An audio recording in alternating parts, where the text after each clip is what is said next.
Hola, ¿qué tal? Mi nombre es Alejo Calderón López, DNI 41.467.289, Filosofía del Derecho, Comisión B1, y lo que yo utilicé es el ejercicio 5 con las teorías críticas del derecho.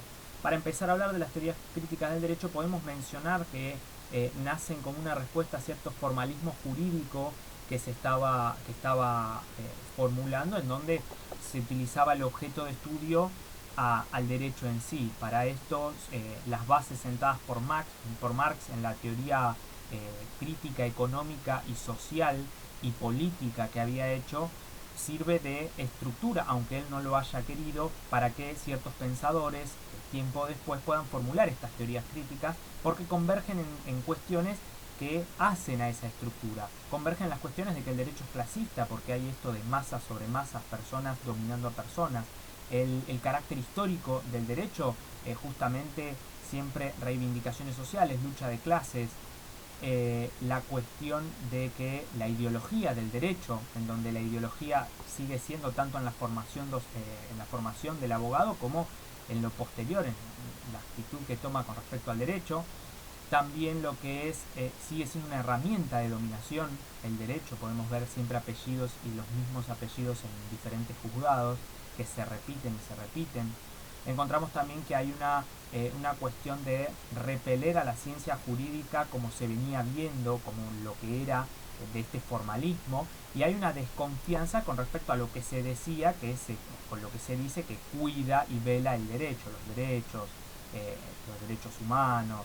Todas convergen en estas ideas. Para esto nacieron aquellas italianas que eran las de el método o el uso alternativo del derecho. Para esto, en vez de ver al derecho como un objeto de estudio, lo utilizaban al derecho o querían utilizarlo como una herramienta de cambio social, de reformación social, por medio de la interpretación para las personas que son menos favorecidas, por lo general por la interpretación que hay hoy en día por ciertos sectores conservadores.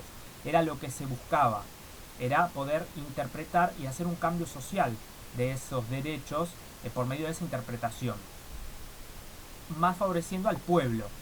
Después, las teorías críticas francesas, por ejemplo, lo que querían era algo un poco menos estratégico, pero más pedagógico. Querían formular este cambio en dos fases. La primera, necesitaban que haya una nueva teoría del derecho que sea crítica, que sea lo que ellos pensaban, que contenga todas estas cuestiones, que sea autosuficiente, que sea completa.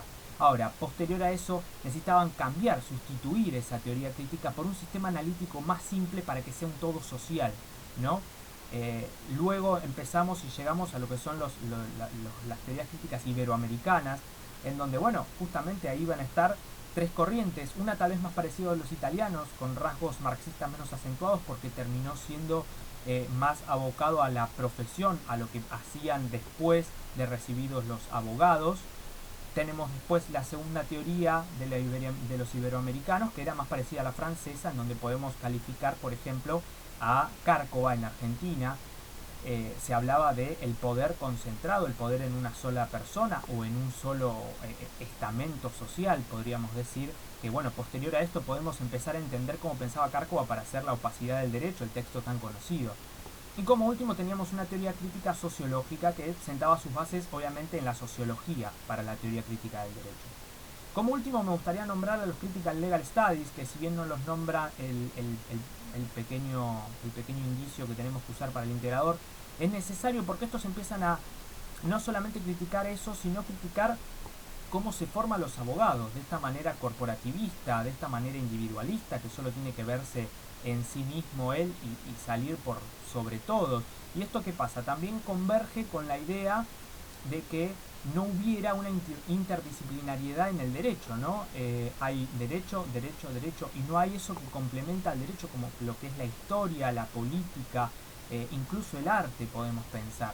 Esas son la crítica que hacen los Critical Legal Studies, y eso es lo que nos da pie para que lleguemos un poco al texto de Kennedy, que es lo que demuestra es esta jerarquización que hay en el derecho para los abogados, ¿no? Es como desde el momento en que nos empiezan a enseñar lo que es el derecho, empezamos a ver textos analíticos, casos analíticos, analizar, realizarlos, analizar, realizarlos. ¿Para qué? Para que el día de mañana nosotros respondamos a un jefe como respondemos ante el profesor, y para que eso, en vez de que sea la universidad, sea un estudio jurídico muy grande.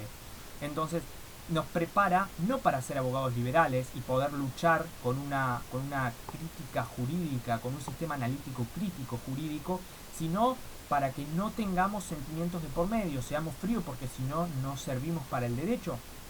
Necesitan que nosotros estemos predeterminados para el día de mañana estar en un estudio jurídico con un profesor adelante que va a pasar a ser un jefe.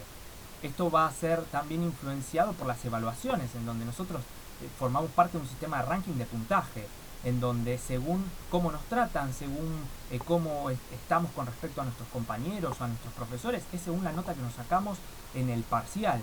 Y no hay nada más que eso, no hay una cuestión de, bueno, este alumno está mejorando mucho más. No, es nada más el puntaje, donde también las universidades y los profesores van a estar en un sistema de ranking. Es todo a lo que se vea mejor.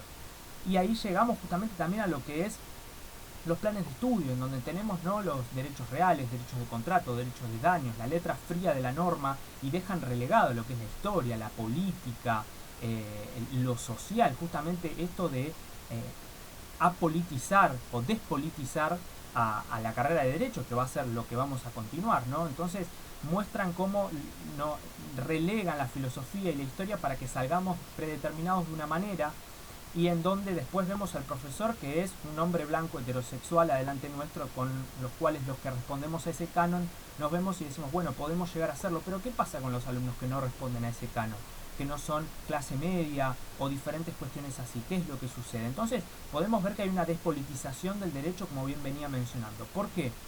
Bien menciona Mauro Benente en su texto que hay una despolitización del derecho porque lo que se trata de hacer es contar una historia sin lucha para que el día de mañana no haya lucha. Hacer o citar o dar fallos callando voces o limpiando sangre, como bien decía, ¿no? A ver, las leyes que nos enseñan en derecho de contratos, en el derecho comercial, por ejemplo la 19.550, no sabemos en qué contexto salió, y las leyes salen todas influenciadas por contextos sociopolíticos, económicos. No podemos negar su nacimiento de esa forma, y sin embargo lo tratan de hacer, tratan de negarlo, despolitizando al derecho cuando es algo imposible. Hablan de que la norma nace, se crea como si hubiera de un ente mágico, y no se dice que esto nació por conflictos socioeconómicos. En los fallos es lo mismo, no se cita, por ejemplo, en aquellos que tenían a las abuelas de Plaza de Mayo, no se cita la dictadura militar, se callan esas voces, esos gritos, se limpia la sangre. De hecho, también en lo que es la cita de los fallos, en todo. De hecho, lo que dice Mauro Benente es que en vez de una emancipación de lo que es la ignorancia, que podríamos tratar de entender así los profesores, no hacen eso, sino que lo que hacen es un embrutecimiento. Eso es lo que termina siendo un poco una exposición de la teoría crítica en 8 minutos con los textos mencionados. Muchas gracias, profesoras.